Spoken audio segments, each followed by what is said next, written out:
Y'all think you know country music?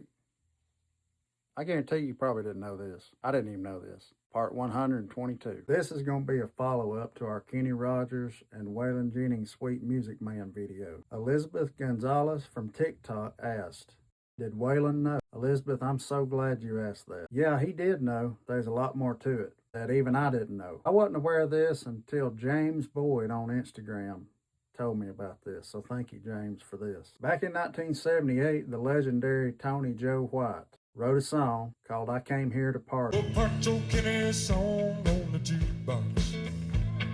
Something about a crop in the field. That would be cut by the one and only Yvonne Hill from the band for his solo record.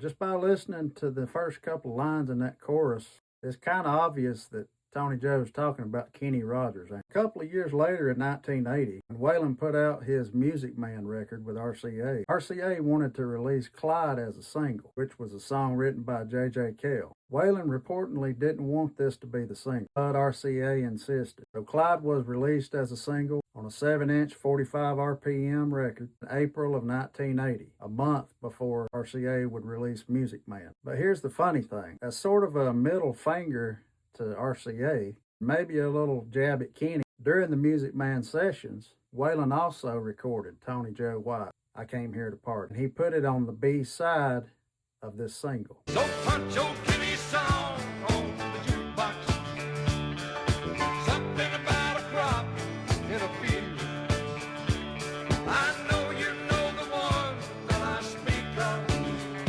I believe the lady's name was Lucille. Now, of course, Clyde would be featured on the Music Man record, as everybody knows. But I Came Here to Party would not be. The only time Waylon's recording of I Came Here to Party was ever released was on this Clyde single 45 RPM record. I find it pretty interesting that it wasn't included on the Music Man album. Of course, now thanks to the internet, you can find things like that everywhere. You can look the song up anywhere. But I'm sure for years and years, very few folks knew about this. To answer your question, yeah, Waylon knew, for sure. I mean, he titled his album Music Man. He cut Sweet Music Man, and then he put that kind of little hidden B-side track on the Clyde single. How do y'all think this was his way of interpreting how he felt about Kenny Rogers writing a song about him? Or more specifically, how he felt about Jesse's conversation that inspired the song? Appreciate y'all, and I'll see you next time.